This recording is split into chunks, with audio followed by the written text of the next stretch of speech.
Trong sách phải tỏ cọ và không gì trong thì là một nòng thiết sái đầu của trong YouTube chạm vào hai của văn chữ Hallelujah.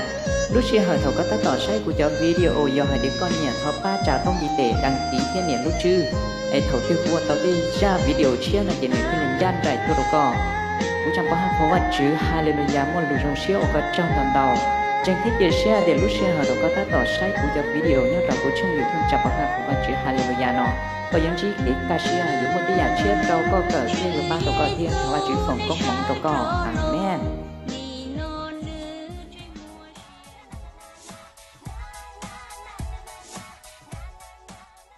Khó của đây có rất gì cho tàu dạng chỉ trong lọt trâu cú lúc này thế mò ghiền tàu cú mò chả chỉ tàu thế thứ ở trên muốn dính chả trâu khó tới mình no lờ vì khó nó cú thiên mò chả xuyên chả cái gì mua nón tàu tụ mò ổn tròn đầy cú vì được khó cú hình sử nó cho đây có rất gì nó mua trâu cú chỉ trên nền thiết ta cái chia chia và chữ tụ nền tàu phát đời cho cỏ cú đi khó tới mình nó cú yêu chỉ nó đây có rất gì lò chỉ tàu thầu lớn dính chả trâu cú thứ chế tàu ít càng đủ chỉ nó là chỉ tàu cá đời cú tàu cá nó đùa để cú hình sử chỉ tàu đi là có thứ nó cho nên đi có dễ nó tí lì chả lo là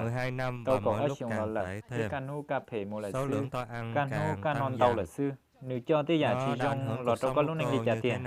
nếu bùa tàu cho giả đi nổ cú uang tuyến tàu xe cú chính giá suy hợp cho đi nổ hao lử chỉnh chênh thế thầu tất tàu hao lử là cú mồm thiệt cho nên đi có dễ nó số khó chơi của cú mồm thiệt một hao tê khách sạn nó là cú nông vấn đề của cú nông thiệt của mua đi có dễ gì cú kinh thiên thứ đi có dễ cho lọ nó chỉ hay một tàu cứ là chỉ một chọn là tê cây sang tôi chỉ của yếu chơi một đê mà cú chủ ba mỏ ót tài lên non tròn đầy thầu tất tỏ chơi một hao lử là cú thứ nó tạo ót tài nó rồi anh cậu thu mong là một trò chơi để cú thứ chia đuổi tài chia là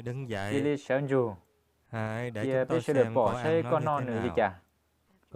ta tỏ nó cho quả đê có dây tiền nó trò tỏ nữa luôn khoản dâu chập à con nó đi chả có bù bỏ thì có nhỉ hành thế khác hành liò khác hành đó cú nhỉ buồn nửa thiên nó để cho xuân rõ cú nhỉ khó hòa chỉ thầu mù ra hậu cú lúc chế là giờ li nó để tuần xe họ trong đi trả tôi có nếu mỗi tuần xe ở trong cơ cú yo trên chỉ tàu nửa đi cú tua bùa xanh Minnesota tua thiên hốt chuồn đã do ở dưới âm độ C thầu lúc chạy uốn tu nó kia lên trên nó lon tại chia sự khi tàu lúc bây ở một chỉ lo cơn cầu kiếm mô đi ra lần đầu tiên sự tàu lúc bây mới chỉ lo cơn cầu kiếm mô tôi nghe pli thể pe ô chỉ hu kia tập lần đầu tôi con nhớ nó mồ lần đầu Giêsu khi tàu lúc bây tàu plau mô vô va chỉ chào vô có thứ tàu chạy tàu là gì đi sợ con nó đi trả lại xứ ta chỉ nó cún nó rong có ít sự nó đi bao nhiêu tiền con nói rằng nó biết sai của tao vì lúc khó có nhiều khó tao đều cho có đi sai rằng gì thế sai này tuần xe bù rong mà tuần xe ở đâu con tì cho nè đi bao nhiêu lò chuyện gì mua đi chả na nó lạnh quá đó